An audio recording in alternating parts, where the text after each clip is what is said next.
Now we are starting. Hi, everyone. I'm really excited to be collaborating with two other astrologers in this event, talking about the star stories of 2021. And we're all going to be introducing ourselves, and I'll start with me first. My name's Tere Parsley Starnes, and I have been an astrologer since the 90s and just really excited about this new year. And I think astrology is going to boom with all of the transits that we're having. And I am an Wow. astrologer who has the point of view of um, coming at it from an earth-based hedge witch perspective. I've also been a witch for um, many years, and it's from a queer perspective. And so for me, astrology is about being anchored in the earth, and it's about relationship, and it's about pushing those edges of assumptions and pushing against some of the old paradigms and wondering why we have the stories we have. And so I'm excited about talking about this time in our lives and in the new age of air that's coming that we're going to talk about. I teach through a online astrology school. We call it Starsdance Mystery School, where we weave magic and astrology and lots of different points of view. And we've been going at that for about a year and are really eager for 2021 to see how we can continue that work. So I would love to hear from Otis. Could you introduce yourself? Hi, I'm Otis Bell. My full name is Otis Elevator Ashtabula Bell. I am a transgender witch, and I'm an acupuncturist, an herbalist, and a bodyworker, as well as a astrologer. And I am speaking from the territories of the Kwungan-speaking people, the Esquimalt and Songhees First Nations, in what we know on the map today as Victoria, British Columbia. I'm originally from the United States, from like Seattle, Olympia, Washington, but I've been in Canada here 7 years, 8 years. Yeah. And am I supposed to do longer? I maybe should say more. No, Mika could introduce. Mika, go ahead. Sure. Hi, everyone. My name is Mika Kumagai, and I'm originally from Japan. And I'm also living on this Likwangan and Sonhi speaking people's land, unceded land. Now we call Victoria, BC in Canada.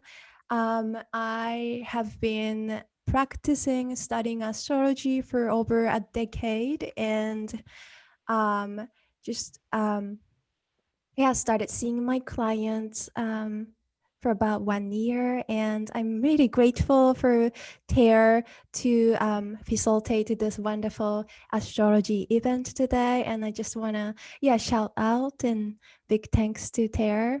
Um, yeah, and I'm really excited to talk about astrology today and my approach to astrology as well, based on the earth medicine, understanding the wisdom through the cycles that we have, and connecting to the sky and the earth that we live. So, yeah, I'm really stoked. Well, thank you. Mhm. Fantastic.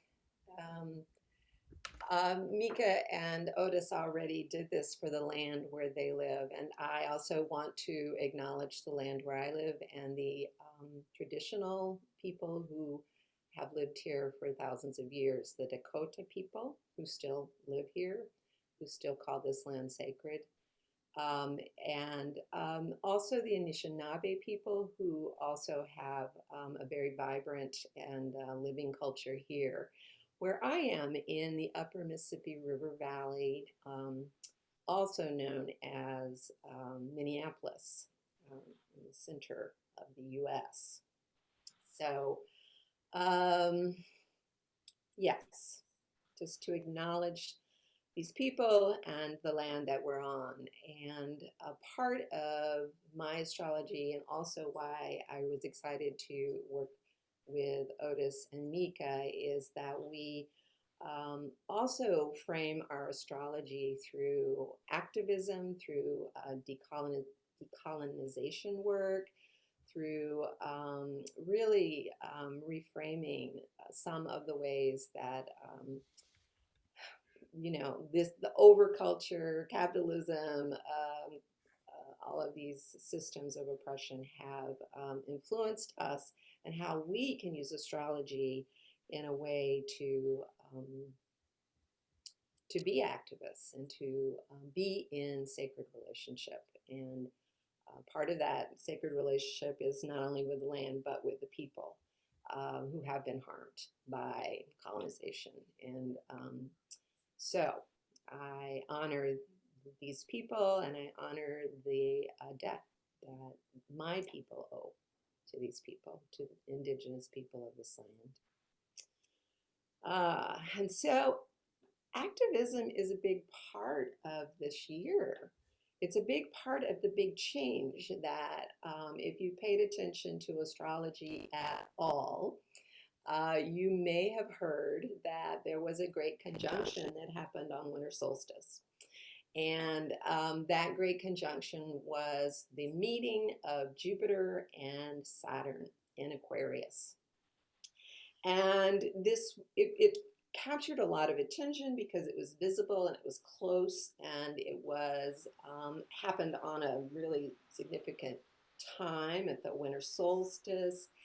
And this conjunction of this joining of Saturn and Jupiter come together every 20 years.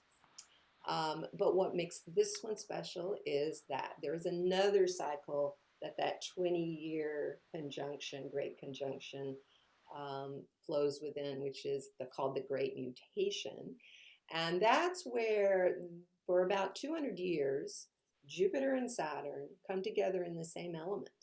So every 20 years for the last 200 years, it was in Earth signs, except for 1980, where it kind of went over into Libra, went into air, and then went back into Earth to finish up in 2000 in Taurus. And so now we're at 2020, and Jupiter and Saturn have started this 200-year cycle of coming together in air signs, not just in Aquarius, but in all the air signs.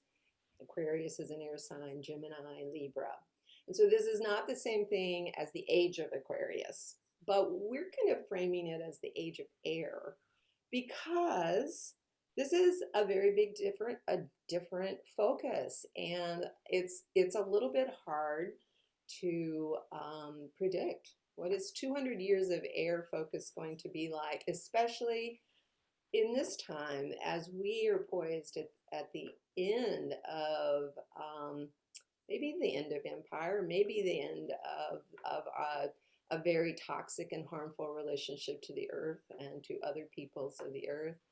So, we're on this cusp of something very new, but it's very hard to know what that means. I think about Jupiter and Saturn coming together as a blending. So all conjunctions are merging and a blending. And they represent the blending of Saturn, which is structure, form, a conservative, contracting kind of energy, and Jupiter, which is expansive and about belief and the possibilities that we can embrace. And so it's like this combination of expanding and contracting. And both of these planets, when they come together, they give us the tools with which to shape this next 20-year period of time. And the tool that we have to shape our world with is Aquarius. It's air. It's the ideas of being connected. Aquarius is the sign of community, and it's asking us to expand our notions of community in that Jupiter sense and in the Saturn sense, kind of form and think about the new structures of community, the ways that we can be interconnected, and the ways we can be um,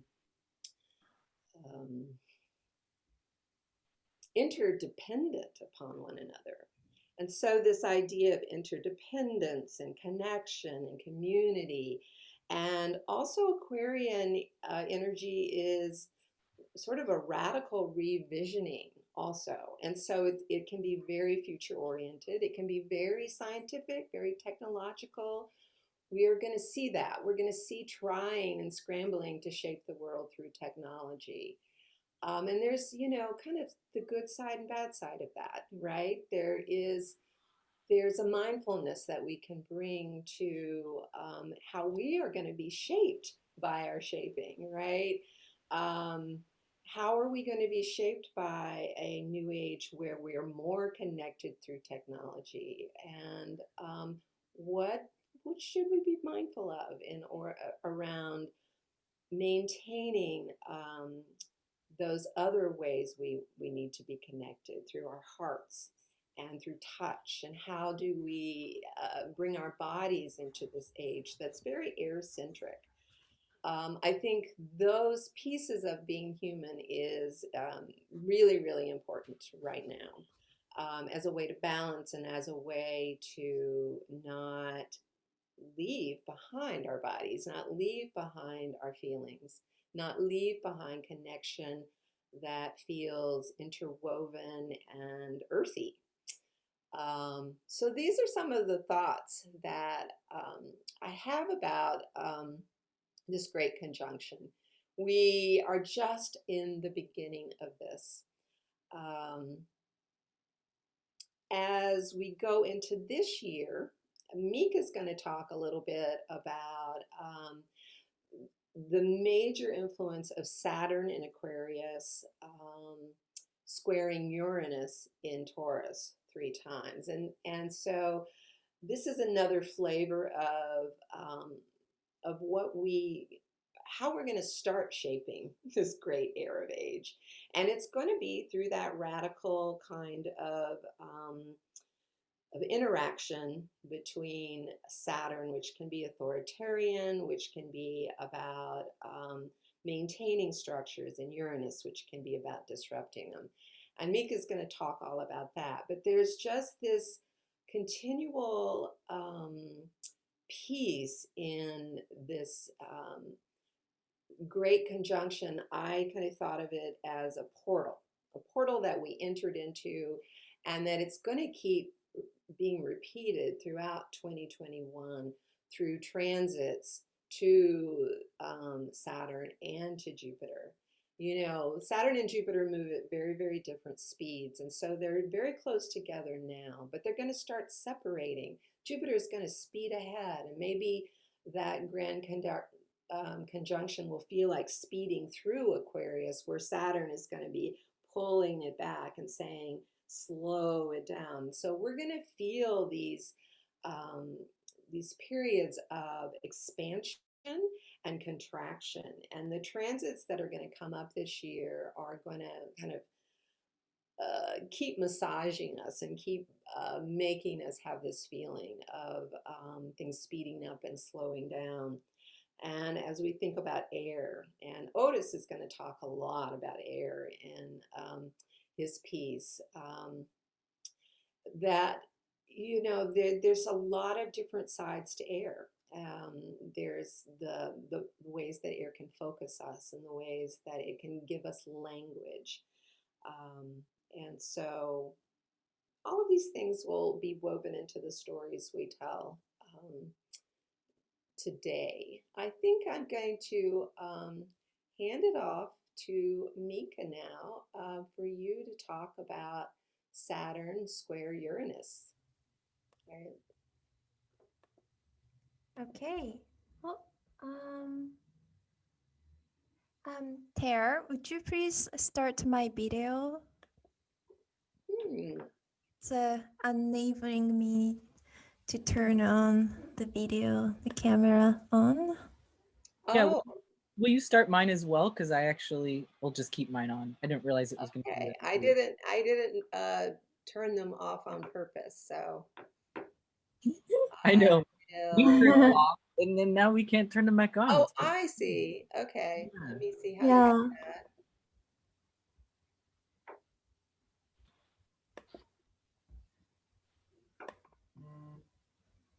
And Oh, did that work? And then Mika, yeah. are you there? Yeah. Mika's in there, Okay. but her video is still not going. Yeah. What's happening? I'm viewing your screen, Mika. So you're sharing your screen. Yeah, Yeah. the screen share is working, but the video's not. Why am I seeing it then? Oh, okay. I see. I mean Because you're that's sharing your okay screen. too if my camera is not turned on. No, As I'm long going to turn as it on. as I long lost when you started technology. When you started sharing your screen, I lost the chat box of how to oh find you. okay, maybe I will close my Here we screen. are. Found you. Okay.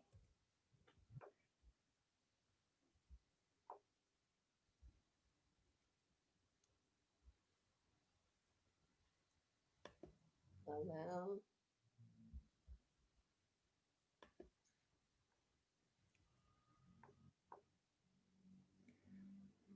I mean, it's okay if How the did camera I? is not turned on, as long as the screen is shared. Mhm.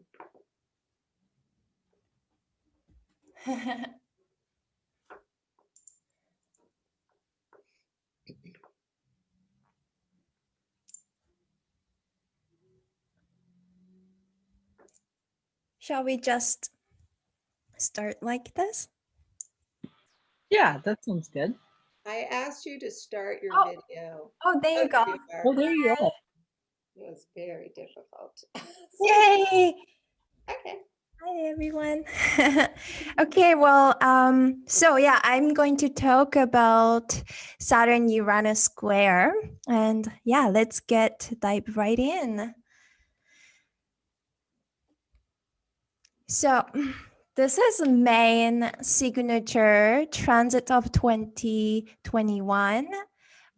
We'll have the Saturn Uranus square 3 times exact on February 17th, June 14th, and December 24th. Well, but this is a next 2-year Saturn cycle. So we'll have the Saturn in Aquarius square Uranus in Taurus in 2022. But I think only this year that we'll have exact squares 3 times.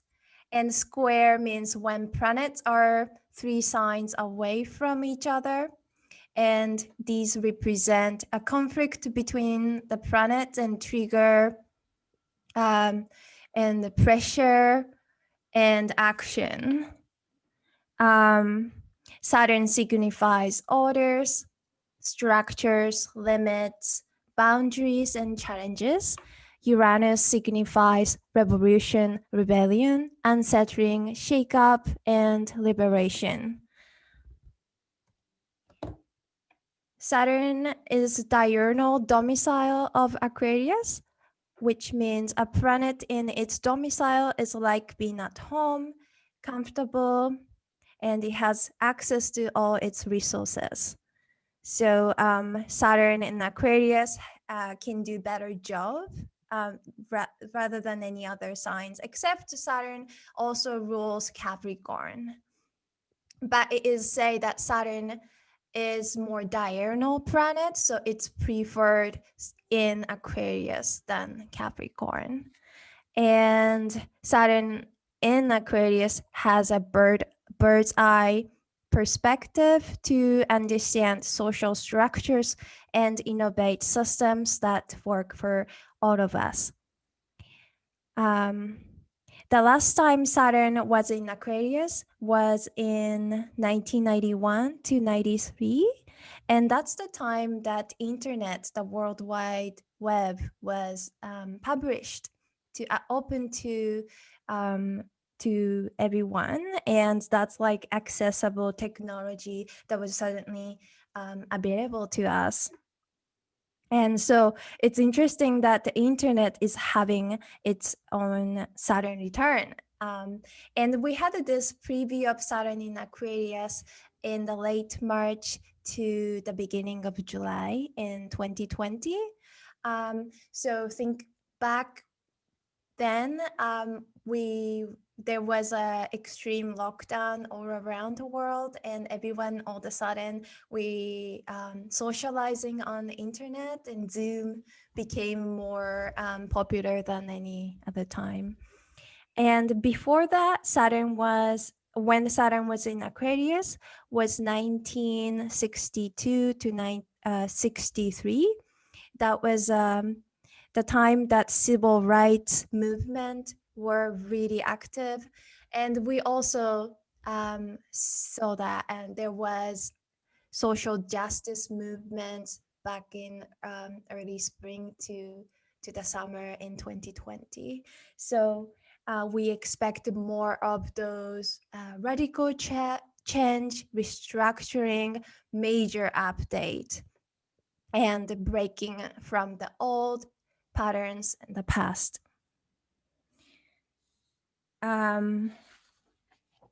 The past 3 years, Saturn transit through Capricorn with Pluto. So we had a Saturn-Pluto conjunction in 2020, and Pluto is like intensifying Saturn's significations, like structures and boundaries and stuff like that. And that was like kind of showing us where is a corruption in our system. And this year, Saturn square Uranus is like completely opposite, and Uranus is challenging Saturn's structure. And I like this metaphor of Pluto is like birth kernel. And so we went through this death rebirth cycle and coming out from the Capricorn to Aquarius side and square with Uranus. Uranus is like cutting the umbilical cord from the birth canal. And I feel like this is like a radical shift, waking up, and we're going to reshape our structure in our society. Saturn in Aquarius, when it works in positive way to us, it's like power of the people. We all in this together, and it's not like those of 1% that holding the power. It's more that's like hierarchy that was like a pyramid shape that was represented in the Earth era. And it's interesting that in tarot, Capricorn is the card of the devil, and Aquarius is the star. So yeah, there will be a lot of shakeups and unsettling unrest. There's a frustration comes from the Saturn Uranus square, but ultimately it's for our liberation, breaking from the past and all the patterns, will breaking that and become more free. And for those of marginalized people, we're going to see major change in that, and we'll see the more social justice movements coming this year.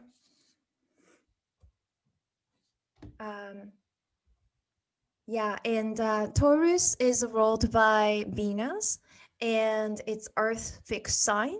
Taurus represents body, material, security, safety, and essential needs like food and shelter.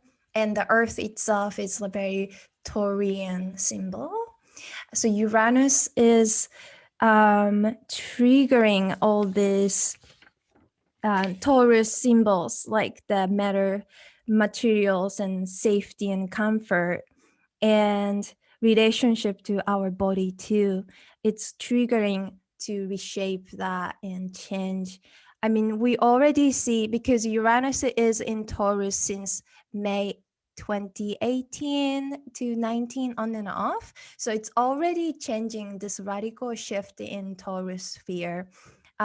Recently, Scotland has become the first country in the world to make menstruation products free to all who needs them. And there was a massive national-wide protest against the abortion ban in Poland. And in December 30th, Argentina won the abortion rights, and that was a historical movement. And that made me think of this Saturn-Uranus square, already showing that it's like taking back our own autonomy. It's like a relation to our body. And there's a climate crisis, and I think there is going to be a major movement. How are we going to solve these problems that we have? So shifting from Earth era to the air era is like, it's not like, okay, well, we're in the air era and all the problems are gone. No, this is a fixed sign. We're like in this very much still and going to deal with those problems that came from the Earth era, those consequences.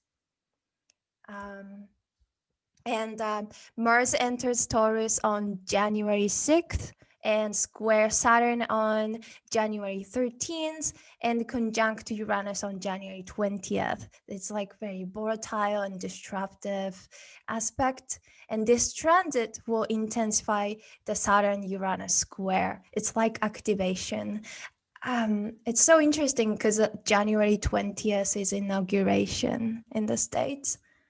It's very, I don't know, like there's a lot of things will speed up with Mars entering in Taurus, for sure.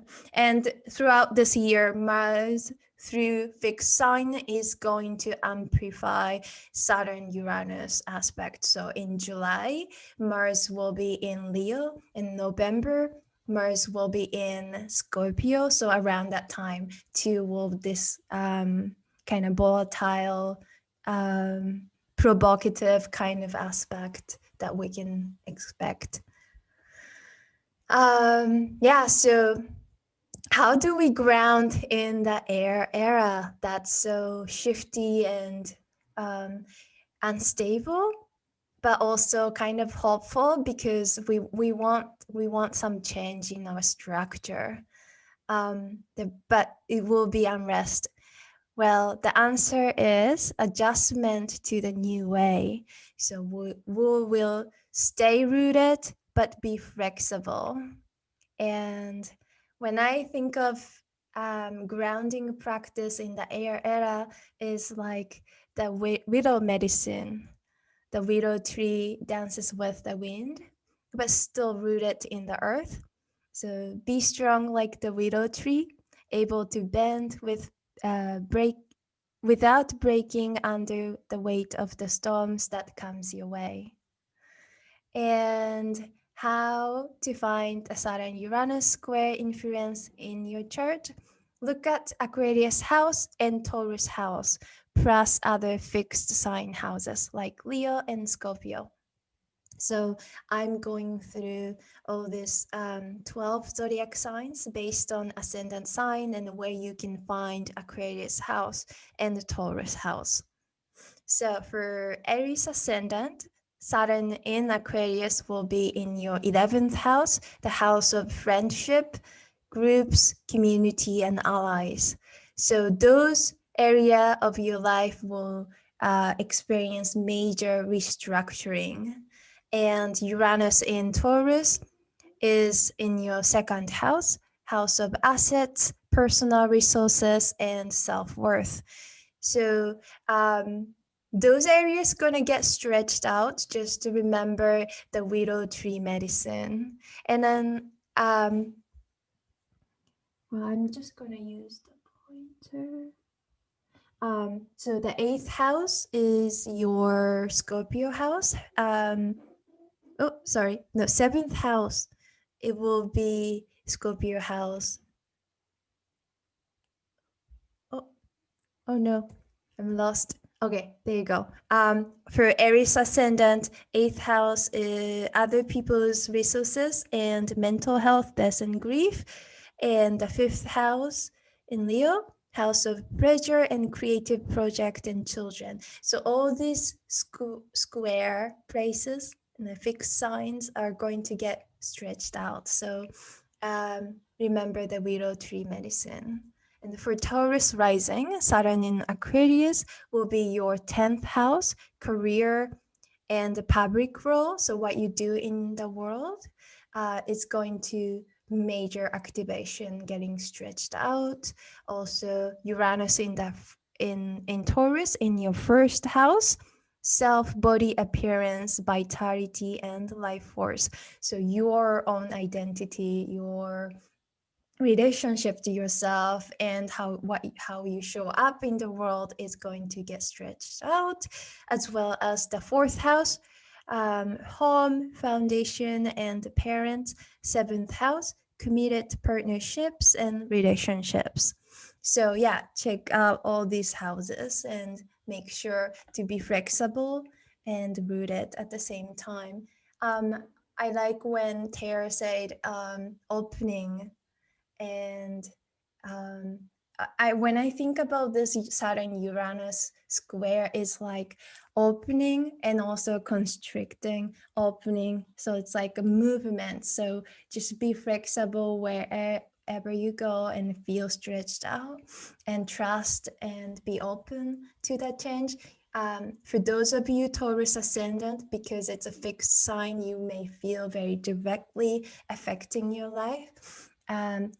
Just to remember that this change ultimately leads you to some kind of liberation, freedom, and this is the turning point. So be open and trust. And Gemini ascendant, Saturn in Aquarius, you can find in your ninth house, higher education, trouble, belief system, philosophy, and religion. Uranus in Taurus is in your 12th house, house of sorrow, loss, and hidden life. So, like behind the scene. And the third house, house of communication, daily rituals, siblings, and extended family. And the sixth house, work and health. So all these areas going to get stretched out. Let's remember to be open and trust and flexible. For Cancer rising, Saturn in Aquarius is in the eighth house, house of death, mental health, and other people's resources. All these difficult things in the eighth house, it's going to get major restructure, reshaping. And 11th house, the house of friendship, groups, and community. And the second house, house of assets, resources, and self-worth. Fifth house, pleasure, creative project, and children. And Leo rising, Saturn in Aquarius is in your seventh house, house of committed partnerships and relationships. So your relationship, whether it's a romantic or business partnerships, are going to experience major restructure.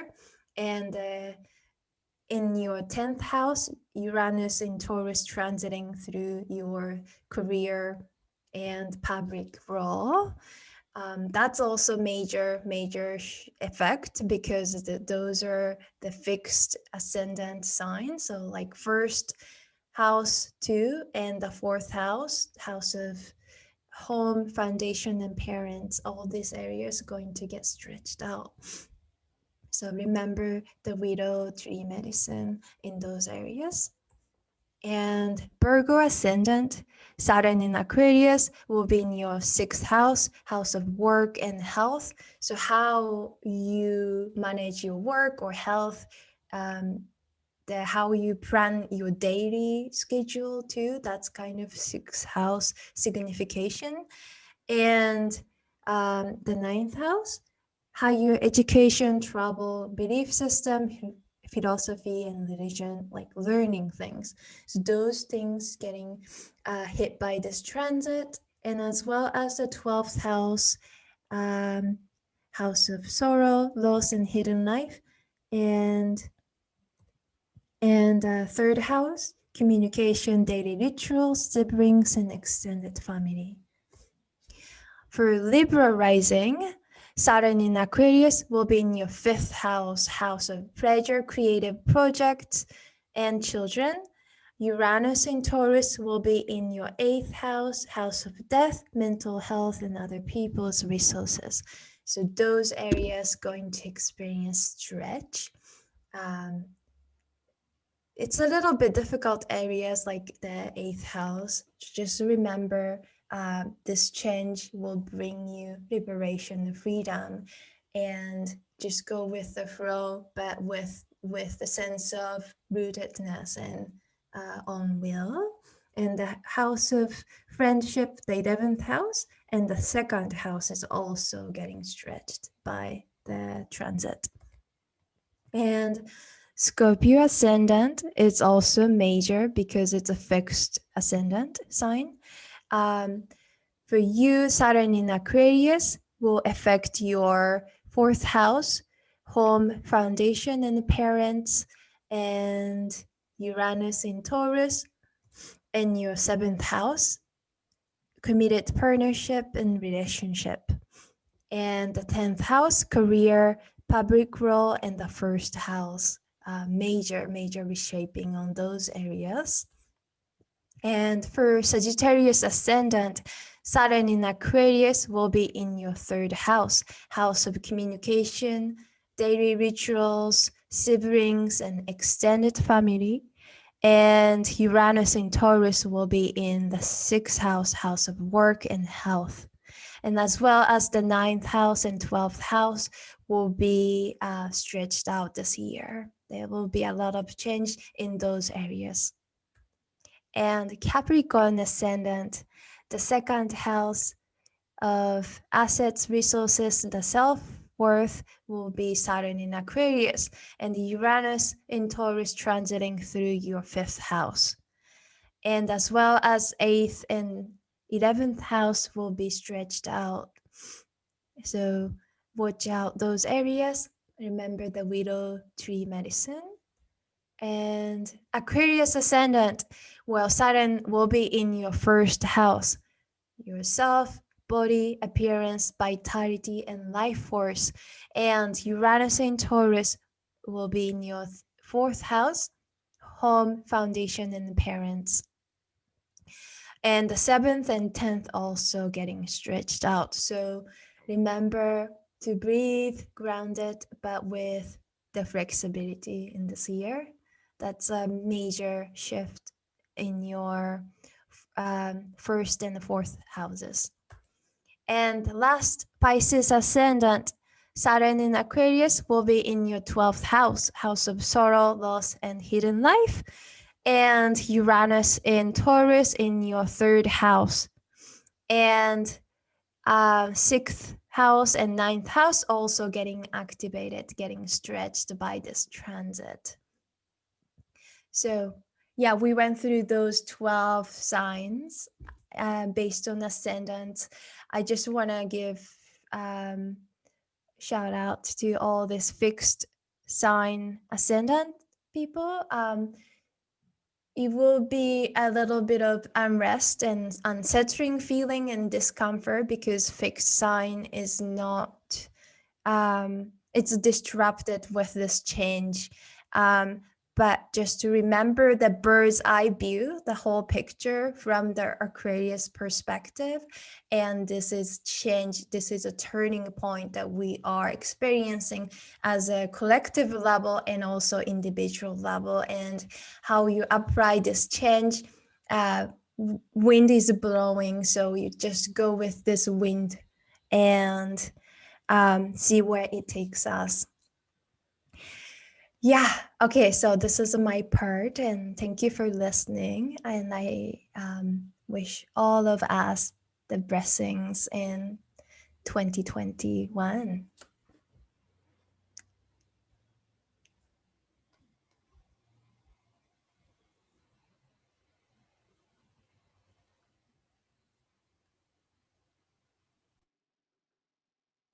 Next is Otis.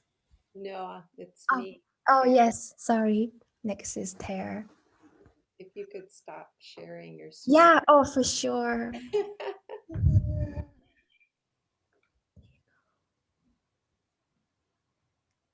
And Uh, thank you, Mika.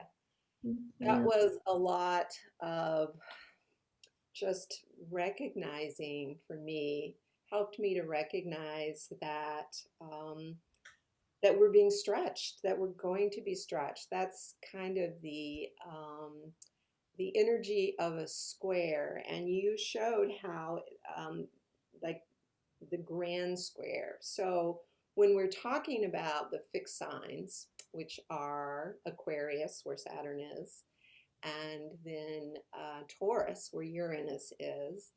And then we have the other fixed signs, Leo, opposite Aquarius, and we have Scorpio, opposite Taurus. Those are I'm wondering if we're still sharing your screen. Oh, So those, those, I don't know how to unshare. Oh no. at the very top, let's see, you can stop. Usually at the very top of the screen, you can stop sharing your screen. Oh, okay. Let's see if I can figure out how to do it from my point of view. Okay, No. this will stop others sharing your screen. Okay. Sorry. Trying to stop Uh-huh. sharing. I'm not sure how. So Oh, I'll start sharing my screen. okay. That Does that works. work? Are people seeing my screen? Okay. So I was talking about those fixed signs, and the fixed signs are all square each other, and that is where we're getting that stretch. And so that was really helpful to me to just kind of think about how that stretching is going through all of the 12 houses. And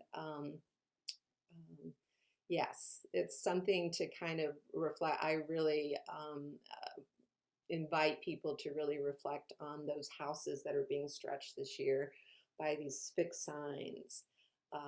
And so, what I would like to talk about is moon magic and how to think about this year from the perspective of magic and from the perspective of mindfulness. And mindfulness and magic go together for me. It's one of the ways that I practice magic as tuning into what is, tuning into the energy that's present, and asking the question, what can I learn from this, and how can I add to what is present with the idea of moving us all forward into more interdependence, more connection with each other, more relationship, more, yeah, intimacy with the world and the earth and each other. So I follow the moon, and I want to share some of the stories and the ebbs and flows of this year with you. Um, and I am kind of interested in framing the story through Mercury retrograde this year. Um, Mercury is going to, as every year, is going to retrograde 3 times. And it just so happens that in this 12-month section of time, Mercury is going to retrograde in air signs. And Mercury is the planet that rules one of the air signs, which is Gemini, mutable air. It's a mercurial planet. It is about thought and learning. It is about reframing our consciousness and developing tools for kind of getting through some of these changes, and also developing our tools as magicians, as people who are working magic to align ourselves with a world that we want to co-create. So I'm going to be looking at the year through the lens of Mercury retrograde and these 3 different retrograde periods as they sort of weave in and out of some of these fixed sign transits that are happening. With this idea, I want to give you 3 metaphors for this year, and metaphors becoming, for me, symbols that can be used for magic. And the 3 symbols are the lungs, dandelions, and scale, like the scales of justice. And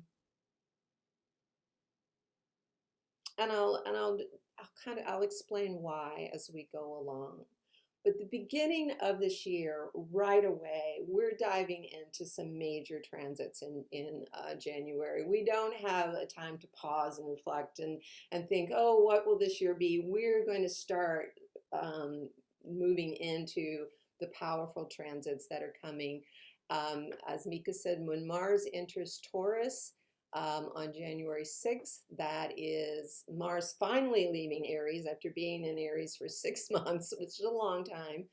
And Mars is not going to be strong in the sign, but I think it's going to, because it's in its detriment, but Mars is going to be this force of activation and this force of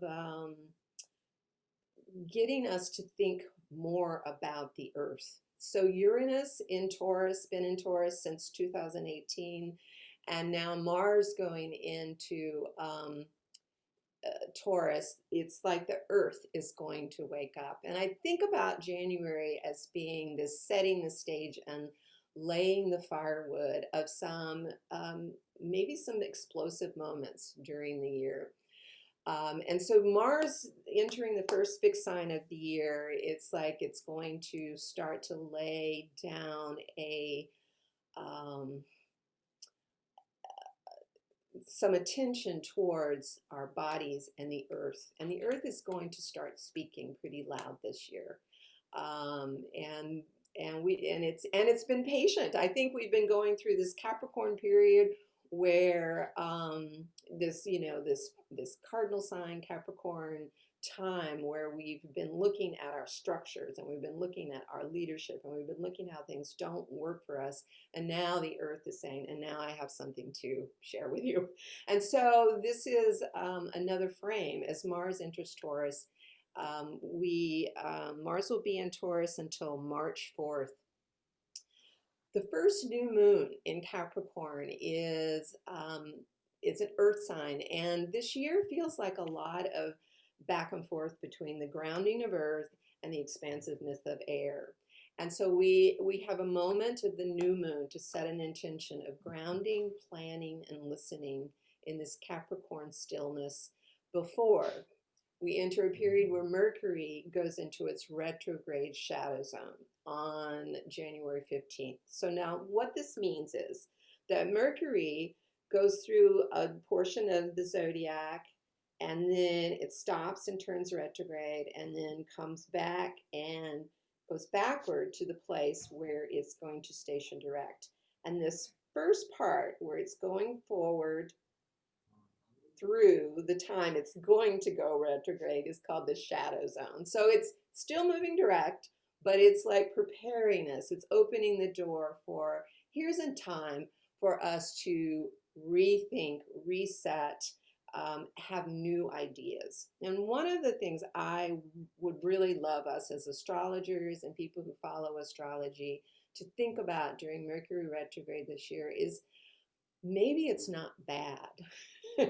Maybe this is an opportunity to enter into new ways of thinking and new tools that we can start to acquire as each time Mercury goes into its retrograde zone. And these retrograde zones, so it's the first period when it's moving direct, then it's moving retrograde, and then it moves direct again in the same exact zone of the zodiac, is a 2-month period. It's a long period of time.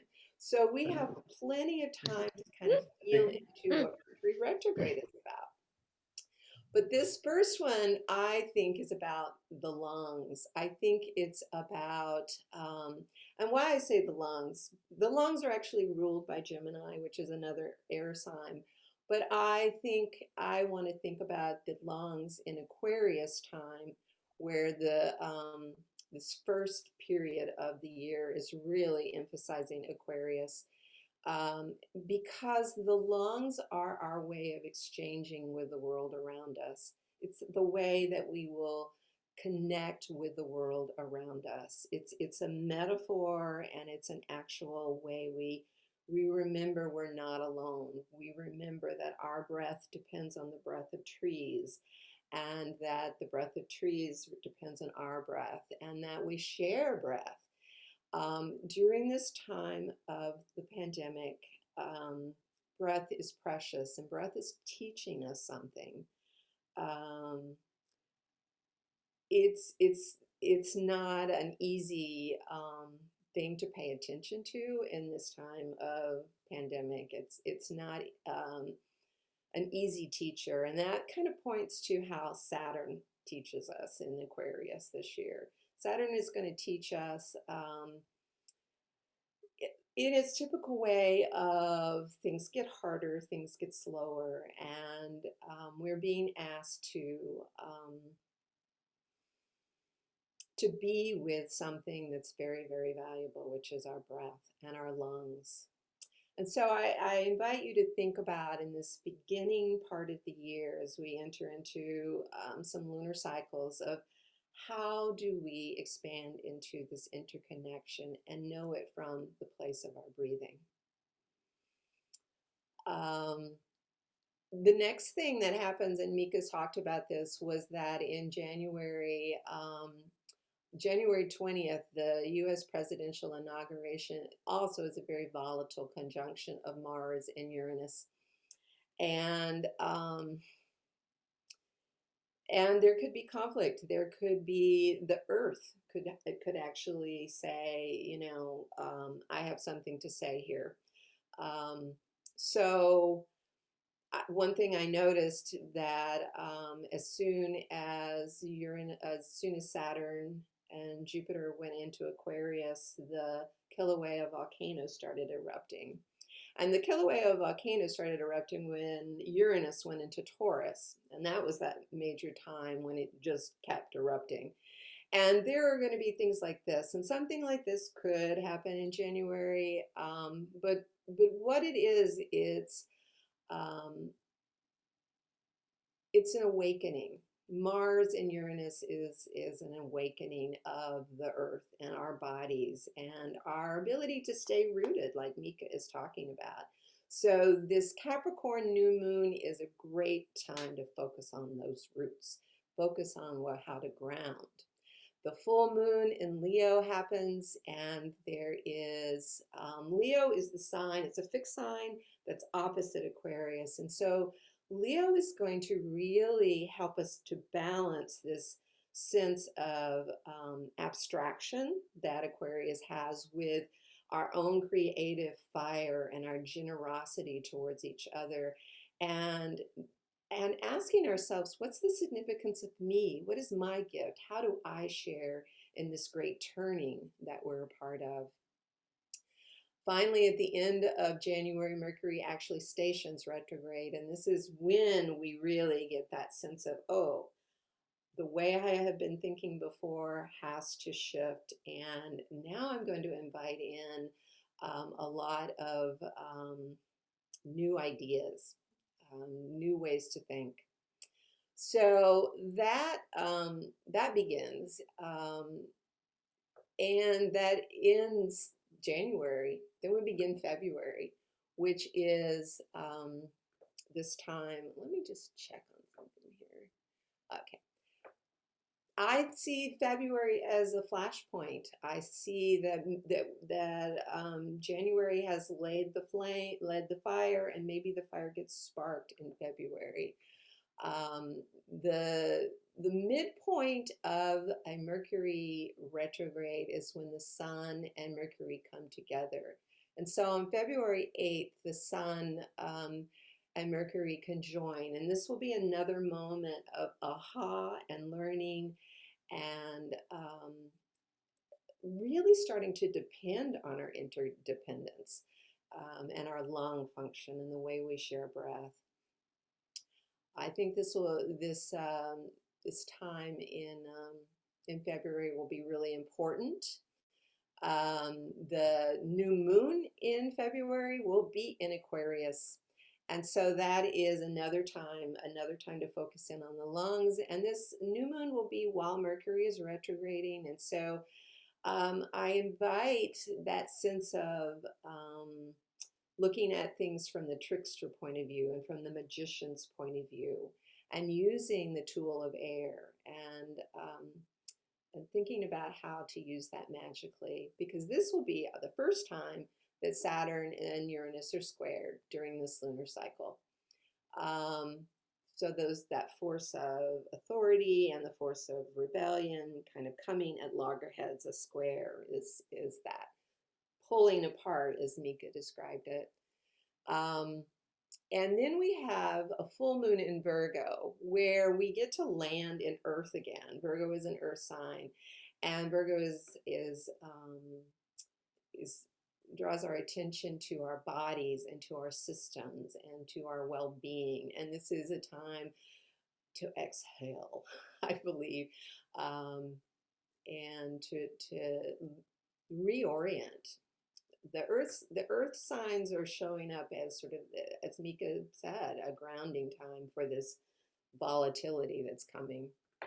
And then we have March, which I see as a time of restoration and preparing for rebirth, where March we get the spring equinox happens in March. But first, we have Mercury finally leaving the retrograde shadow. And actually, I'll just back up and say on 2/20, Mercury stations direct. So between February 20 and March 12th, Mercury is wrapping up those retrograde lessons, and we get to wrap up our lessons and this waning period of the lunar cycle. So figuring out what that first kind of section of the year was about, because then we're going to know a lot more about what we're dealing with by the time we get to the new moon in Pisces. And I think that Pisces is a time that it's a water sign, and I think of this as a time of letting go and grieving. And so it's quite likely that more people will die from the pandemic.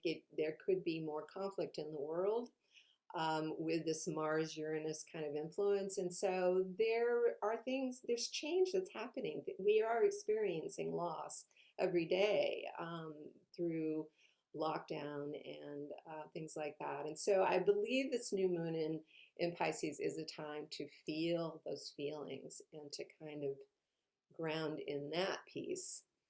The full moon that happens after that at the end of March is a commitment to justice. It's in Libra, the other air sign of the year, and with the image of the scales of justice. So we come out of this period of grieving with a reminder that we need balance, and we need reparations, and we need restorative and transformative justice. And we go into April, where the earth speaks.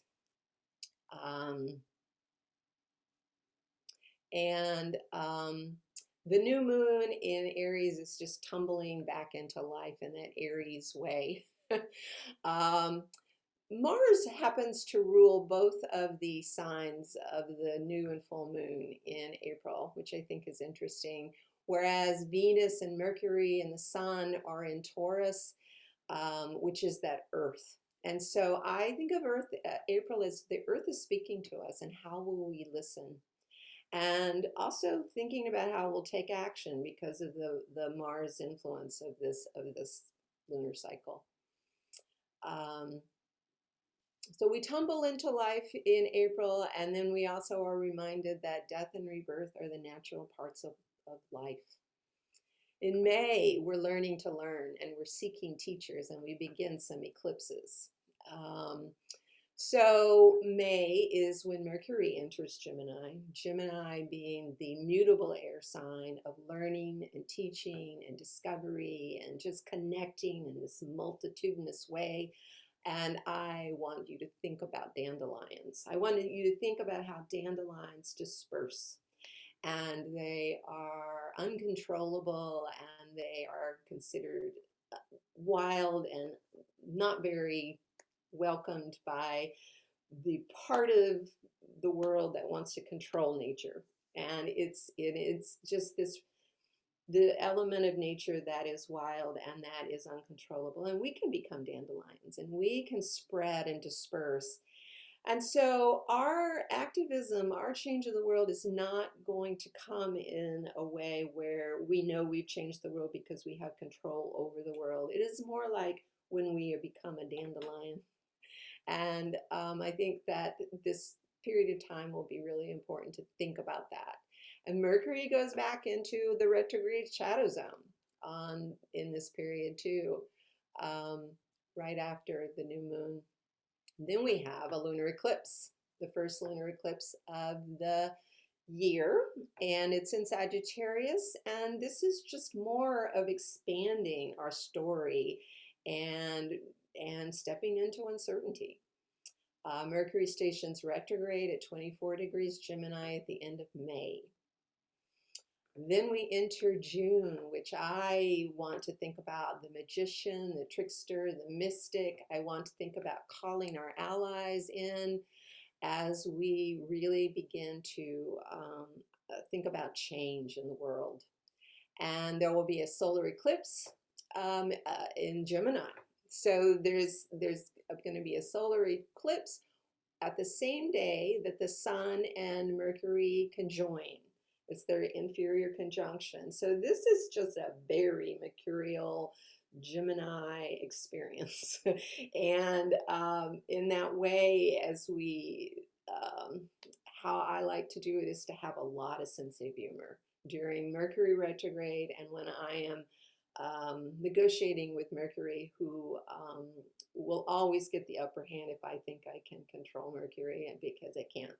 And so it's much better to have a sense of humor and a sense of curiosity as we enter into June.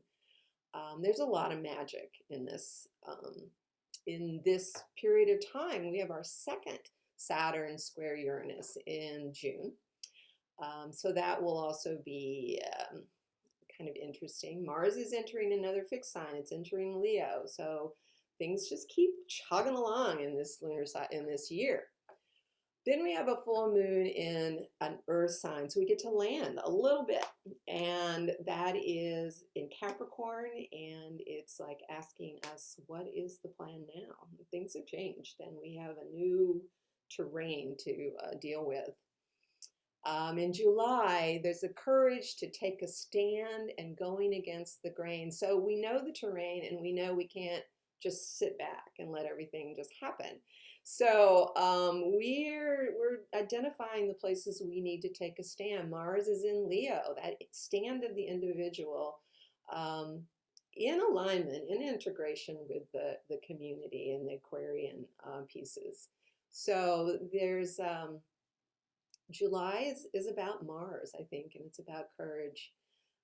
Mercury will leave that retrograde zone in the middle of July. I forgot to say that in May, there is this little bright spot that happens where Jupiter enters Pisces. So Jupiter rules Pisces and it will be in Pisces until the end of July. So I was in July and I thought, oh yeah, I remember this. So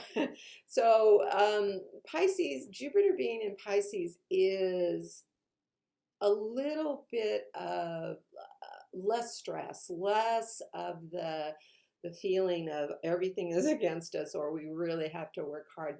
There is an opening and a positivity that happens while Jupiter is in Pisces. And then it stations retrograde and then it goes back into Aquarius at the end of July. But it's this bright spot that we can look forward to. The new moon in July is about Cancer, and I want us to think about caring for ourselves and each other. And this feeling of defense, or this feeling of how we're going to hold a defense or hold a caring for each other. And this might be part of the courage that we're going to be embodying in July.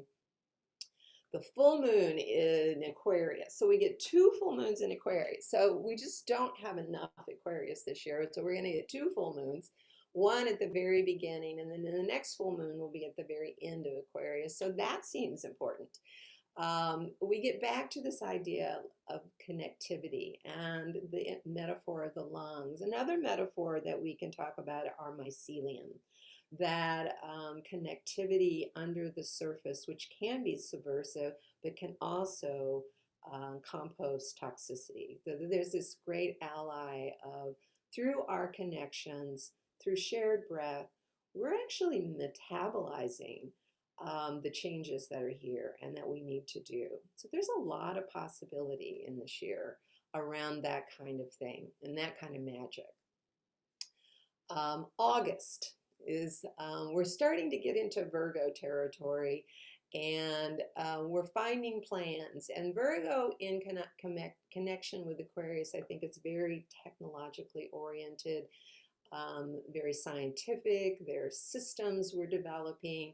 And so the part of the year that really feels like we are developing that mycelium structure is starting to develop a new kind of system, perhaps for us to do our activism and change the world and be in our lives together. There's the new moon in Leo. So Leo is remembering it's a fixed sign, the fire sign, bringing that fire back into ourselves, our creativity. Mercury in Virgo will conjoin Mars in Virgo. So Mars enters Virgo, and that's sort of like the amplification of Virgo during this lunar cycle. The next full moon in Aquarius is kind of like the bonus gift of Aquarius. And because it's at the end of Aquarius, the last degree, I think it's going to be the mystery of Aquarius, something we didn't know about Aquarius before, something, a new identity or a new kind of way to look at Aquarius. It's much more nuanced than maybe we think. And then we enter into September, a commitment to justice, where we get our third metaphor of the year. The Mercury will enter the retrograde shadow zone in September, and we get the scales. So we've had all of this experience. We've had the lungs, we've had dandelion, and now we have a commitment and a necessity to commit to justice. The new moon in Virgo is devotion. One of my words for Virgo is devotion. So how do we use our devotion to Earth and the Earth's wisdom to develop emergent strategies, to stay connected in our activism? Mars is going to enter Libra in September, and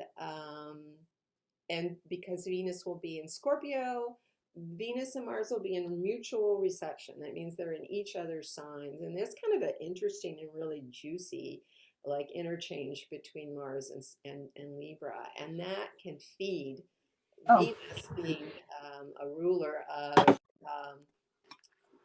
of justice, Libra, and Mars being this activist and this warrior. There's kind of this strong connection to stay connected with our activism. The full moon in Pisces is another time to land into our emotions and to bring in our sense of compassion into our activism and our scales, our weighing of justice and injustice. Mercury is going to station retrograde at the end of September. And as we begin October, which is a lot about balancing, retooling, moving forward, we have the new moon in Libra, that rebalancing and kind of finding our balance point. the Sun and Libra conjoins Mercury, that kind of the heart of the Mercury retrograde, right after the new moon. And then we have the full moon in Aries, where as we have perceived imbalance, we dare to act, we dare to go into the fray in some sense. Mars enters Scorpio, and this is another fixed sign, and it's the last fixed sign that Mars will be in this year, and it's going to be the last 2 months are going to be a deeper level of disruption and purging, which is what Scorpio does. It lets things die in order to let rebirth happen. And so this is a pretty strong time, November and December, where that gets deeper. That Mars in Scorpio, Mars rules Scorpio, unlike how it is in Taurus, where it's a little bit weaker. It's strong in Scorpio, and it's got a mission to have us go deep and to transform, to let things die so that they can be reborn.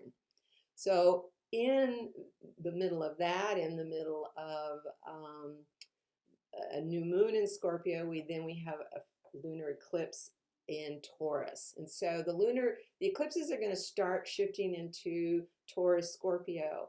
And this is the first one that's kind of saying, okay, we're going to get out of this Gemini Sagittarius energy and move deeper into this real deep work and the real changes that 2022 are going to bring. Even more structural change. Maybe not so much disruption, but very deep structural change will happen. And this lunar eclipse will be the first, and it's in Taurus, so listen to the earth. What is the earth saying? That December is the tension between realism and idealism. So we've got a solar eclipse, the last solar eclipse in the Sagittarius. Well, no, it's not. It's the solar eclipse in Sagittarius. And, you know, we had December, there were eclipses this December, and I think that these eclipses at the end of the year really give us this time to pause and say, what was that? And what do we want to do next? And I think this December is going to be the same thing. It's this opening of what now? The full moon in Gemini is the last eclipse in the Gemini Sagittarius polarity. So that's significant too. We have our third Saturn square Uranus at the end of December, December 24th. And this is a wrapping up of that whole thing that Saturn and Uranus were doing to sort of create a new paradigm for us. And then we get to kind of have a little happiness with Jupiter entering Pisces at the very end of the year. So that is a real quick kind of story of 2021 through this lens of the moons and Mercury. And so I'm going to stop sharing and pass it on to Otis. All right. So I want to introduce some of the larger story arcs of the year.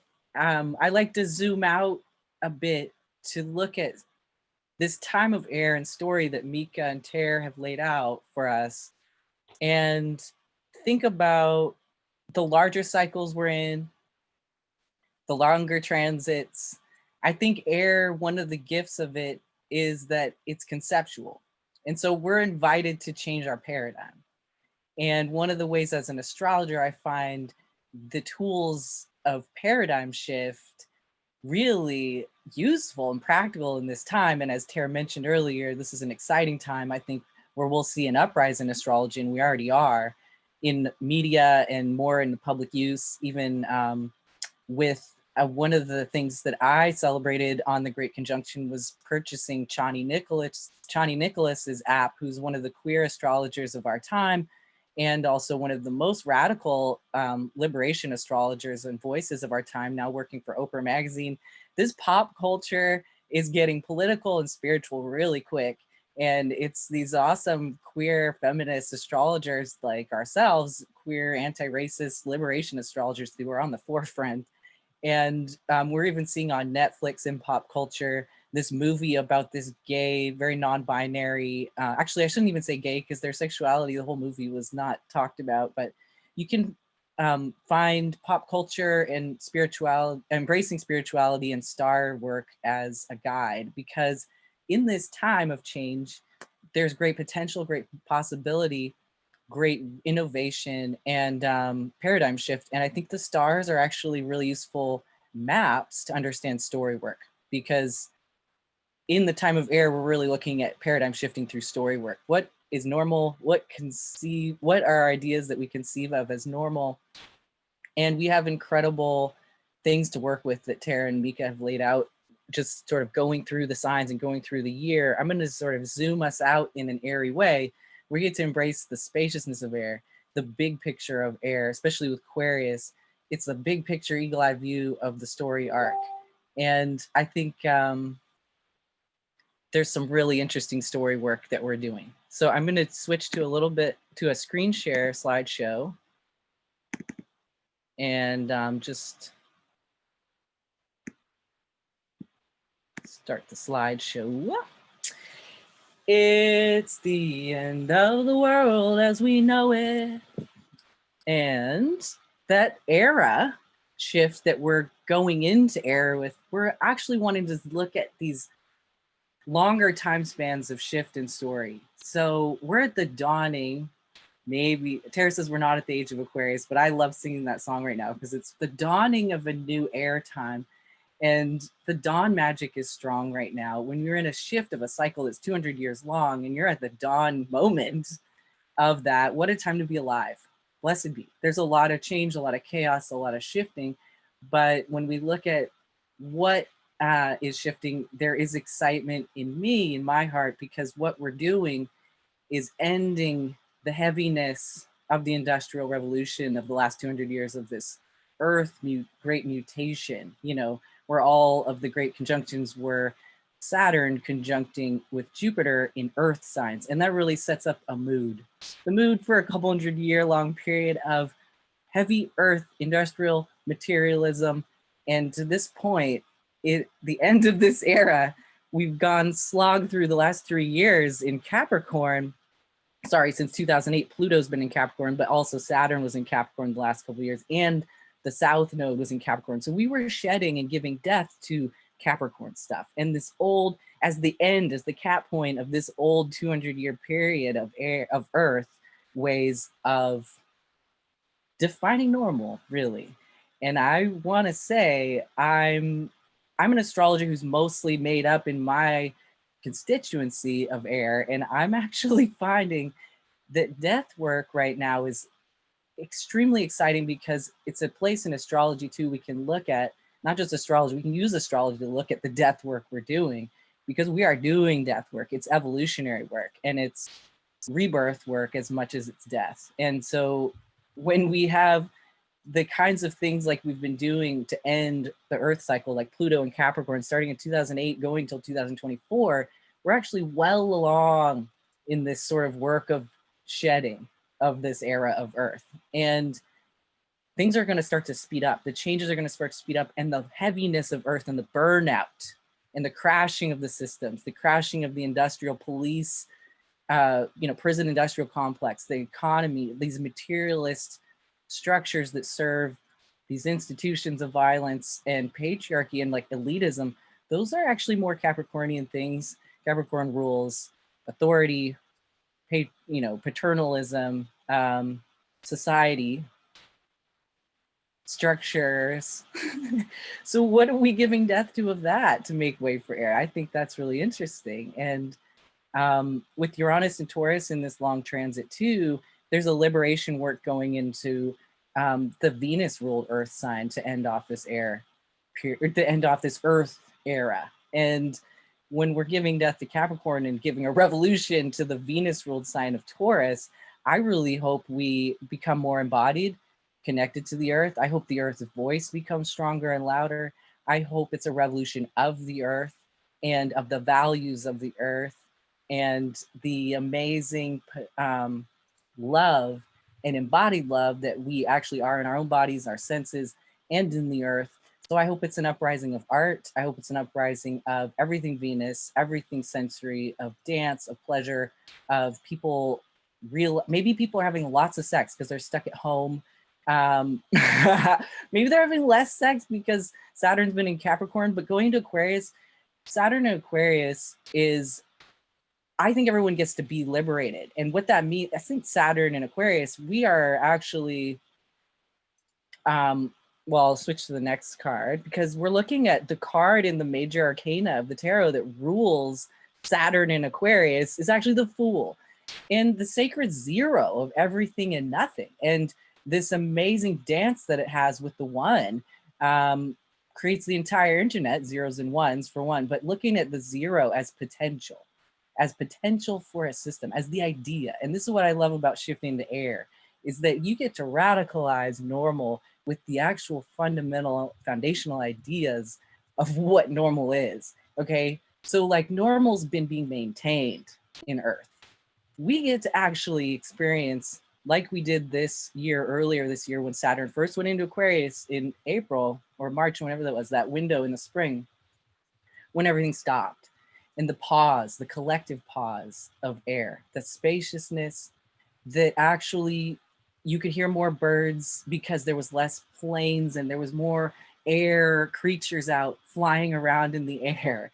And we all collectively did something which is very air, because air is about social relationships and these amazing, the space, that spacious breath and pause, it still haunts me in a very good way. It was the foreshadow of this whole Saturn and Aquarius time and this whole beginning of era. And what I'm still left with in the pregnant feeling solstice Yule energy we're in right now is the unknown and the possibility magic of it, the potential magic of it, that sacred zero that is just Saturn in Aquarius as the Fool going, I've been there, done that, and I can't believe I'm starting over now, but God damn it, I'm excited because I'm held by mystery. When you're pregnant with the unknown and you're working with death and rebirth magic with, we're still doing this death work with Capricorn. Capricorn will still be in Pluto for a few more years.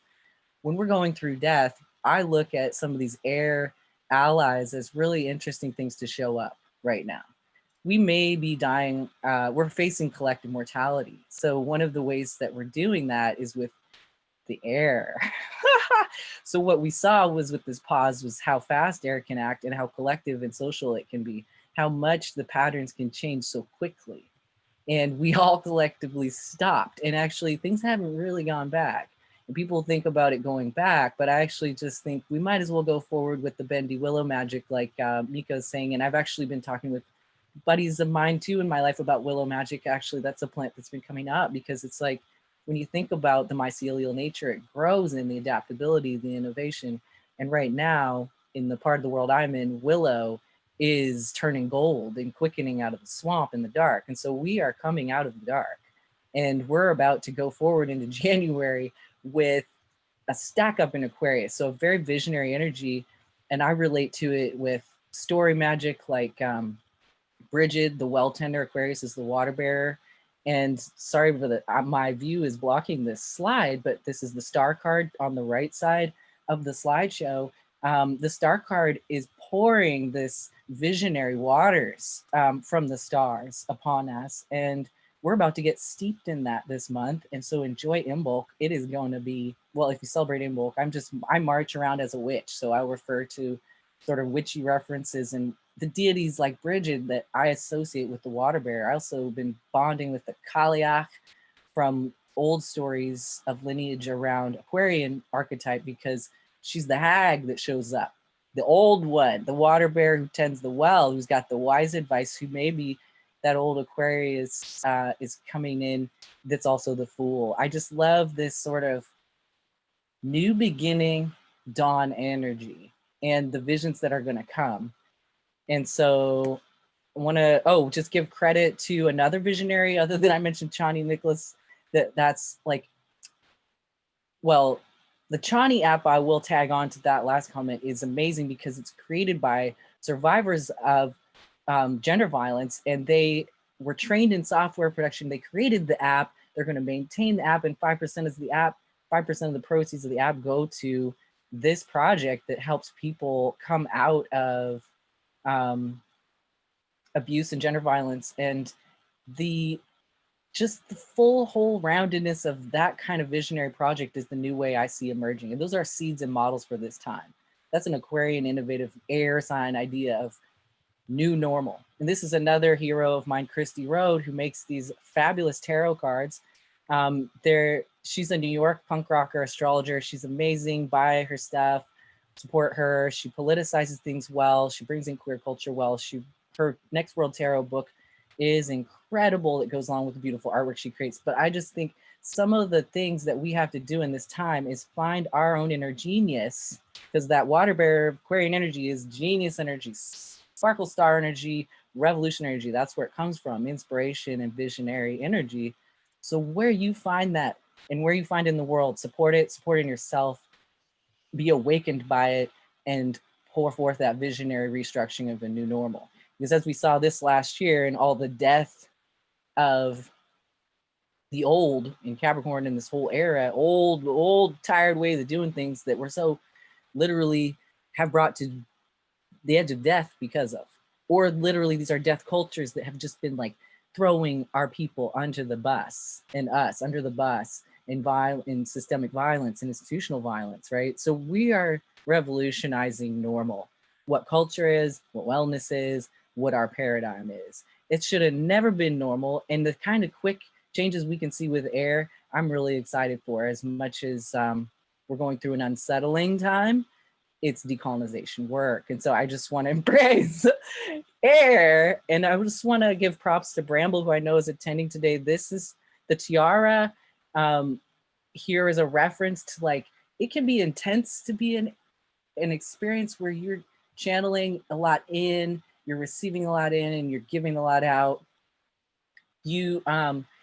Bramble wears a tiara in ritual because it deflects too much energy, and it also can channel in. And Bramble, you maybe could teach a class or comment about your tiara where we do the question part, but I just think there is a lot with air that's going to be changing us, and our bodies, we're going to have to get used to them. Our minds, our bodies, everything is actually made of shape-shifty stuff. And I think in this air time, I'm a health practitioner and I work with the shape-shifty nature of our energy bodies and our physical bodies. They're all different concentrations of matter. In an air time, I'm really excited about quick change, how we can embrace things like new ideas and actually change everything. How we feel inside, how we set up our routines, what normal is. So we're thinking about that in large collective ways, and how also, as we've already seen this year, quick change can affect our social world in every aspect of our life and create new reality just like that. And we've been living in it already. It's going to be interesting to see where it goes. Some of the things to call in with air and to work with, which is an important part of being and surviving and being well in this time, is breath work with meditation, work with visual meditation because it's the conceptual mind, work with language, words, dance with the wind. I think our air elements in our bodies actually is like dancing. So using your body like a flute to create a song or to just dance it through is really important. And especially with Uranus and Taurus work going on, I think the more we move our sensory embodied selves, our Venus embodied selves, I think the more we move them through with dance and music, the better. But I also think stillness and quietness and these kind of meditations where you use air magic that's creating and shape-shifting to really integrate that in your body. I do medical Qigong, and I find it really helpful for working with my astrology work. So visual meditation I'll just offer. But air is Aries is about the social world, y'all. It is about the sort of the webs of social relationships and the stories that we are bringing from the past and bringing into the present and weaving into right now, the story magic. I want to even say that DNA is story magic. Everything is story. Everything's language and codes. And so one thing I'll say about this year, while we were doing massive repatterning work already, and actually in the spring, this is when it happened, when Aquarius went into Saturn. In the spring, I had healing modalities come into my life that repatterned gluten and dairy intolerance and spring pollen allergies to the point where I was free from them and can eat whatever I want now. And it was with psychological kinesiology, which is a way of repatterning using language and air that speaks to the mind and the body, and like using the languages of the body and the mind together to repattern. And it actually changes your reactions to things. So I got rid of my allergies through repatterning, and it was all through language. And not just the mind language, but the body language, but them together. So that's so indicative to me of this time, of the potential for story magic to become so literal that we start to really change our realities, like for real. Like I hadn't eaten gluten and dairy in 15 years. Now I can eat all my favorite foods.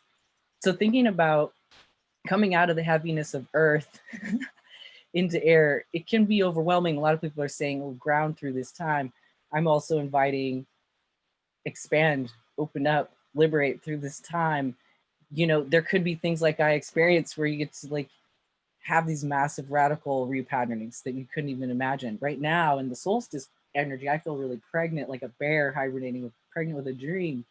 And my dream is actually strange because it's full of the unknown and mystery. And I find that really curious. So I think a lot of people find discomfort in the unknown. And I just want to welcome the gift of the spaciousness of change and of shape shifting and of mystery and the different kinds of relationships that we have with reality as we go through it. So it's also swords work, which if anybody does tarot work, you can definitely picture the swords. It's hard work in that a lot of our illness comes from our mind and our idea of things, and we get polarized in our mind, which throws us off center. Center contains wellness. Our mind will sure take us off on a journey away from our power and our center, our wellness. So the work with air and swords is helping us use the swords to cut away that which is not true and create also some boundaries and concepts and ideas that wrangle you back to the center. A lot of it can be this amazing radical reframing on every level of your being that can not only change our society, but even you from the inside out. It's definitely going to be a lot of relationship work and community level social reorganization. And we're already heavily experiencing that. As just zoomed out, kind of piggybacking on what Tere was saying, I want to just highlight that all the retrogrades in Mercury. Okay,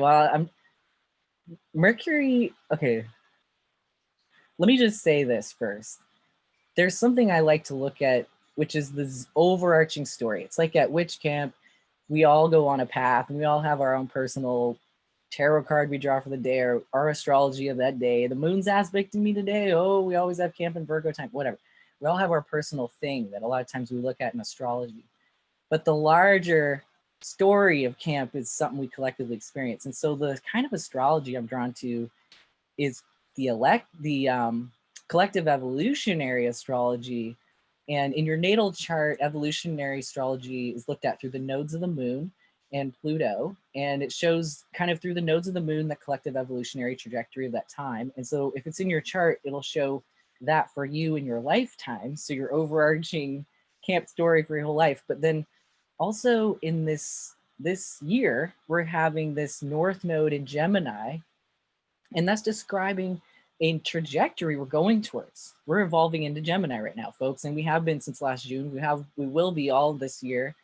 And what the nodes of the moon are actually the poles of the ecliptic of the orbit of the moon. everything has a polarity. So the North Node is this head of like the dragon, they say. It's this old dragon in the constellations. And the tail is that South Node, which you're shedding. And it's the opposite of Gemini, which is Sagittarius. So we're shedding off all this old Sagittarius stuff. And so this is our collective evolutionary story. And when you look at the axis of shedding off old Sagittarian beliefs, I think it's really interesting piggyback to the work we just did shedding Capricorn beliefs in air, or in that earthy kind of structural systems, institutions way, where we were seeing total uprising against violent institutions in Capricorn now. And actually the South Node of the moon was in Capricorn then too. So we're really evolving deeply out of Capricorn.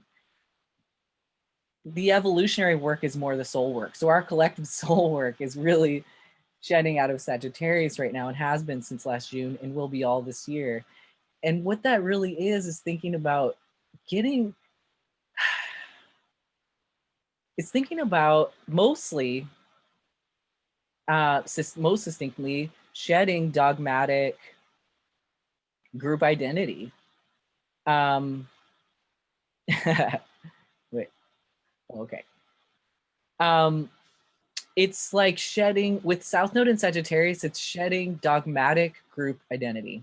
And I can imagine this year going through structural shifts, the wrestling with isolation, group control of like social reorganization that is in Saturn. So it's like restructuring and innovating, but it's also limiting social stuff. And then all these Mercury retrogrades, which have their own introversion to them.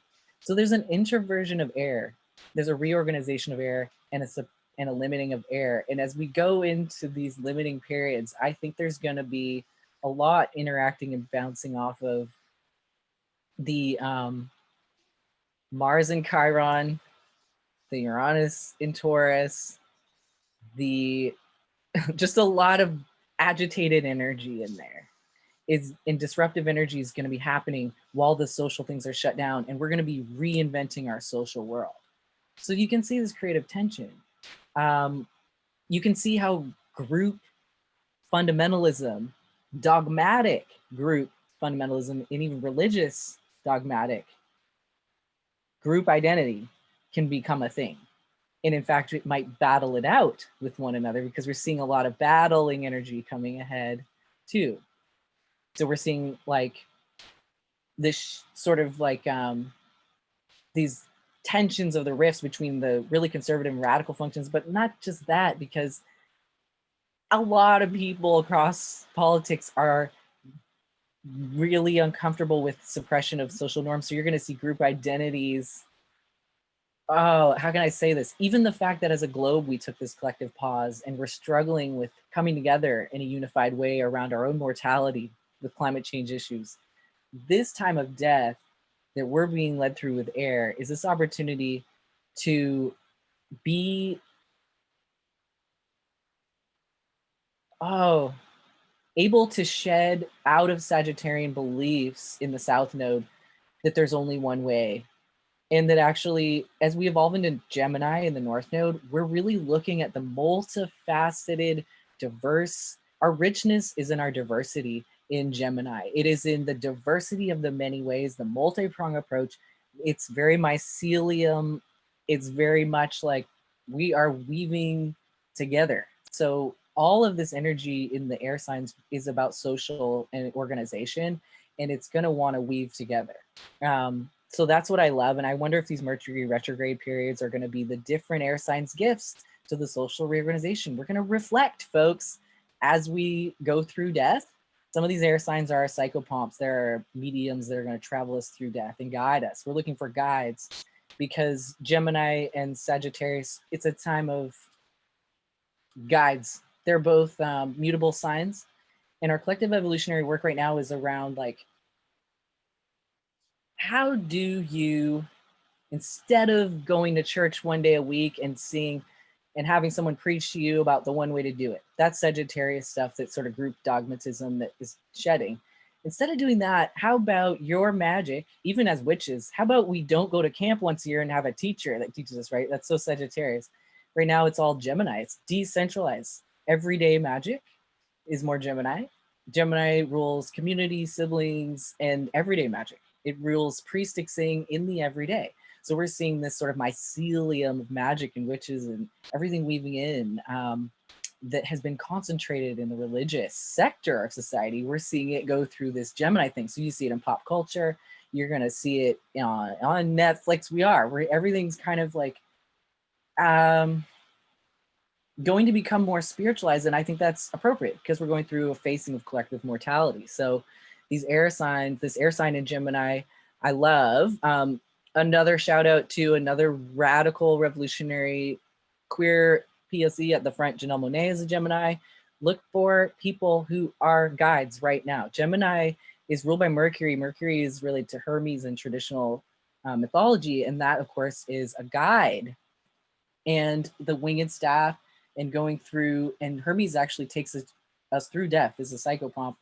And I feel like there's like a real opportunity right now to connect with guides of all kinds, whether it's in the stars, old stories of ancestors. We're coming out of this Capricorn work time. That's a lot related to ancestors. The ancestors have shown up and they are here and they're working with us. And we need to just be able to tap into the Gemini aspect that's our inner lover's work of courting our own inner hum in what's resonant for us inside, and then find your threads in community. And so that's part of, this is the lover's card, is the tarot card associated with Gemini. So your collective evolution is a lot of this. As you're in isolation, find yourself, find your thread, rebuild the world, okay? And so, yeah, story magic, what's real, what's your story? Ancestors worked with story a lot. So in terms of Sagittarius being the South Node, use the gifts of the old stories, of the old story magic, and then reweave the world with them in new ways. That's what we're doing. I'm very excited for it. Some of the works with stories in terms of animals, I guess a lot of it's, but look for like allies and guides in the animal world. A lot of psychopomps and midwives through death are owls, the corvids, the ravens and crows, the messengers, the storks and herons and cranes that bring death. There's also wolf and dog. They are very Aquarian to me and also stand at death's door and also teach about collectivity. Horse is another one that's woven the people all together around the world. And spider too is the story weaver, collective magic web weaver, and mycelium too weaving. And I see mycelium weaving the earth. I see our fascia and the like crystalline nature of that weaving our bodies. And then I see the star magic, and it's all these three levels of being weaving. And so look for the beautiful ways that it all weaves together. And these guides, some of the stories and that you might want to work with could be involving some of this stuff about traveling through death, guides between the worlds.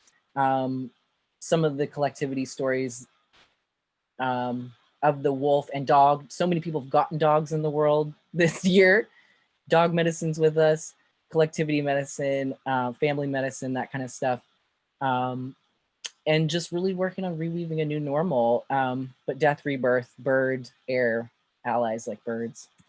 And then herbalism, support the lungs. One thing I've been loving to do to clear out all the earth era is Ella campaign. It clears out heaviness and darkness of earth. It's great for clearing up old ancestral trauma so you can breathe freely. There's other aromatics that you can go to that will not only open your, like rosemary, not only open your heart, but your lungs too. And just looking for creating things that will calm and regulate the nervous system, like all the nervines. Definitely. And yeah, welcoming in this work that the Uranus is doing as a medicine of unsettling. And just an overarching thing is that Mars is going to be in Chiron. It's this major hall of identity makeover. And it's just inviting that this identity makeover is from 2018 to 2027. And it may ping and start fights here and there. And we may have clashes that we went through like last year. We're going to go forward into that to rebuild the new world. I promise you with the South Node in Sagittarius and North Node in Gemini, it will be more fun. It will become more every day that the spiritual and magical and fun comes in. And we should welcome that, because actually with this level of death and change we're facing, we really are going to be becoming more spiritual and connected in a way. And so just welcoming that. Yeah, and I think we need to go to questions. So just gonna put us back there, and we'll maybe move on to questions. That's amazing, Otis. Thank you so much. Yeah. A lot to think about. Yes, well, we have 15 minutes, and I just want to be transparent about that. How much time do we want to put into questions, answering questions? Do we want to put the last 15 minutes into it? Sure. Does that sound okay? Yeah. I know that Otis had I another. know. Yeah, that's fine.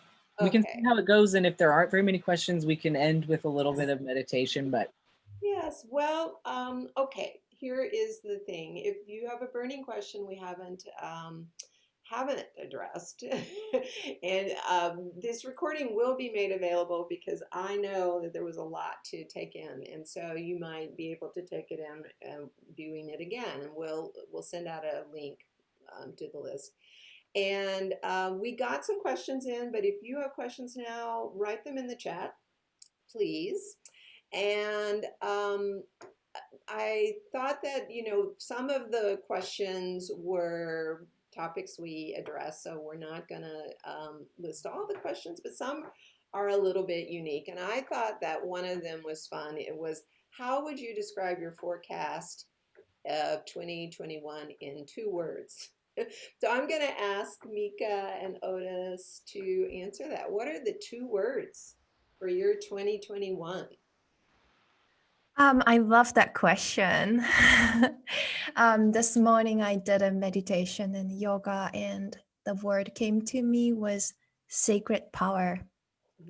Like coming home to this earthly, we were ending the earth era, but still living in this earth physical world. And how are we going to have a better relationship restructure? And the sacred power to me feels like that motivates us in 2021. My 2 words are become lucid, because I think that this is a dreaming us, and the more we're co-creative with it and become lucid, and I think astrology is actually a huge tool where we can become understanding of what's happening and how to work with it, right? The more we can do that, the more, I just think this is a time of re-spiritualization in terms of the decolonization work. We're reclaiming spirituality, and so become lucid. Yeah. My 2 words are shape, change, and I'm very inspired by Octavia Butler's Parables of the Sower, and Adrienne Marie Brown has brought that work into such wonderful realness. And shape, change, be the shaper with our thoughts. So another question. I wonder, Mika, if you would be willing to answer this question. It's a little bit long, but I'm going to read it. It's about humanity. A number of countries around the world have recently elected or installed very conservative administrations that are severely anti-environmental. Yet perhaps because of the internet, it seems, more people are embracing spirituality of inclusivity and with each other and the physical world. And let's see, it says spirituality of inclusivity between not only the physical world, but the non-material or etheric world, and communication with non-material beings. Will there be more? Will we swing more conservative or become more compassionate? It's a lot of like, where are we going? Did that make sense? Because it was a long question. Yeah, for sure. I mean, I think of, that was like Saturn Pluto conjunction. Saturn's been transiting through Capricorn the past almost 3 years. And recently coming out of that, we saw that like a huge corruption in our society structures and the government. And we're waking up from that. And that was like kind of like shocking awakening in our society. And for me, I think this Saturn Uranus square is really like motivating us. It's like waking up to the power of the people, but we're not like, those freedoms are not going to be given to us. We have to win it. And that's the Uranus way of liberation. But first we have to get upset, frustrated, and break from the chains that we have. That's like the symbol of Capricorn and the devil in tarot. So yeah, I think and also hope we'll see more of those movements, but that has to be coming from us individual. Yeah. I'll take this one. When will travel be safe again? What change can we anticipate coming as a result of the pandemic? Is there anything in the stars that relates to COVID for this coming year? Of course, there's a lot, and yeah, maybe Otis, you have something to say, but we saw when Saturn went into Aquarius the first time last spring, that was a lockdown. And we are seeing now with Saturn in Aquarius, the vaccine not moving out into the world as fast as they said. So things are slowing down. Saturn does slow things down. And the part of the justice piece I think that we need to reflect on is, what role does privilege play in the sense of our entitlement to being able to travel or being able to have a vaccine. And so there's a lot of issues that are coming to a head around how we deal with the pandemic. I do think that when Jupiter moves into Pisces, we're going to feel more expansive, and we're going to possibly let down our vigilance at that time. Now, whether it is a time we should or shouldn't, I don't know. Because I don't know when travel will be safe again, and what does that even mean is a question. But there are things that we're learning through this experience of this pandemic, and when Jupiter goes into Pisces, there will be another kind of feeling about it. Is there anything that you wanted to say about that, Otis? Well, I think that I touched on it a little bit. When you repress air and you're reorganizing everything socially like that, there's innovation. What that can look like is, and this re-spiritualization and awakening and expansiveness happening in lockdown, in isolation, in suppression and limitation, which is Saturn, right? So I think our social worlds are going to be going through retrogrades and limitation. Mm-hmm. That's the work we're doing with air. It's, yes, quick change, but I think it's going through repression and limitation, and what's going to happen in that, and also death. We're still working with death. So what's going to happen with that is we're going to become more spiritual, and there's this expansiveness of reality that's unknown. It's different. It's a new way. And like, I think a point of change like death, like we're in right now collectively, there's elements where we're going to be expanded, but in this state of limitation. I don't really think it looks like, yay, we're going to go travel. Was that ever... We're dealing with climate change, and supposedly it was so unsafe to travel before, like we've been. So I'm just curious actually more about the limitation freeing us. So yeah, that seems astrologically more what it's doing, really. We have 2 questions in the chat box. Maybe we'd want to turn to those. The first one is, to the astrologers, what in one sentence would be your advice to us as witches? Oh my God, thank God we're witches. Thank the gods we are witches in this time. I suggest highly you get into star magic too, because this is a time of witches weaving into the public, the pop culture, and the everyday for re-spiritualization. Everyone's going to be getting witchy. We're facing death on a collective mortality. Like, we're going to all be singing and praying, even if we weren't spiritual before. Like, thank God we're witches. We have tools to move this through our body. This shakedown. Oh my gosh. Did you have something to say, Mika? Okay, I'm just waiting the question. What would be your advice to us as witches? I know that you don't necessarily identify as a witch, but what would your What? advice be? I don't know. No, I wouldn't say particularly in the witch, but I do practice earth medicine, which is that it's kind of very, very witchy. I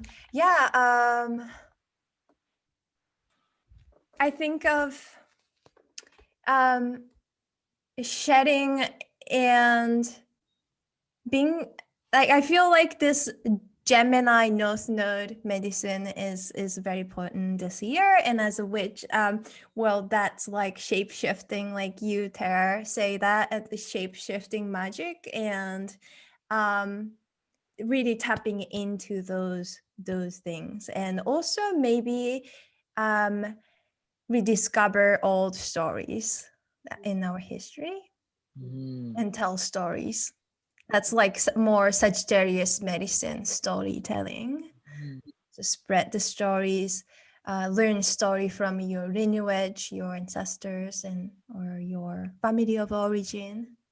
Yeah, those are my 2 cents. I I really can't add anything. I think your metaphor and your image, Mika, of the willow tree being rooted and flexible. Um, I think it's a dance of all the elements, and notice, like, build capacity to notice when you feel out of balance, or there is maybe that, put on that magical tiara to bring some of the air out if it's you've got too much in, or then just bring it in if you there's a lot of air out there. If you're feeling like, the wonderful, wonderful gift of air is perspective and spaciousness. It's like, if we're just mired in our problems and think there's nothing can change, air can help us to get a bigger bird's eye view. And so that's a wonderful gift of air. We're almost out of time, but we have another question, and I guess it kind of relates to air. It says, Otis, I am curious how you relate nervous system to air. I always relate to fire. The nervous system is the communication system in the body between the brain and the rest of the body. And so it's like your idea of what needs to move. And I think the visual mind and the nervous system, the way it creates to the body, it connects to the body through this mycelial network of information, is very Gemini. It's very much like the mycelium of the earth. It relates to air in that it's an information network. Yeah. Fantastic. There's one last question. It's about Pisces Jupiter going into Pisces. Using the energy of Pisces Jupiter shift that is just a month or so before it's back in Aquarius. How do you recommend using this energy? Yeah, so how do you recommend using the Jupiter and Pisces energy? It's the water the Aquarius water bearer will bear. So dream big, my loves. And also maybe rest. We need some rest and some grief of some difficulty and unsettling and loss that we have been experiencing. That's a huge thing. Yeah. I'm looking forward to Jupiter in Pisces, just to feel all the feelings. Yes, that's one of the things about Aquarius. I have an Aquarius moon, so I am aware that it can be detached and get very kind of cold, is one of the words. And the Jupiter in Pisces will be a time of softening back into compassion and connection. Yeah. Well, we are just at 6 o'clock, or the 6 my time. So, is are we okay with ending Let's now? take a collective breath Yeah, why would you there, lead us Yeah. in some kind and of just you method? can breathe even with the earth and stars, and imagine breathing in through the star energy through your hands and the earth energy through your feet as you breathe, and breathing in with the natural world too, and all together as a community, and just breathing in together and out together, and remembering our air tools that we just used right here to come together and ground and be well, be in relationship. Air is about relationship. Blessed be, y'all. That's a B. Thank Thank Do you. breath you. work. It was fun. I, Happy 2021. yes, thank you. We will post the link to this and have a happy January. Bye.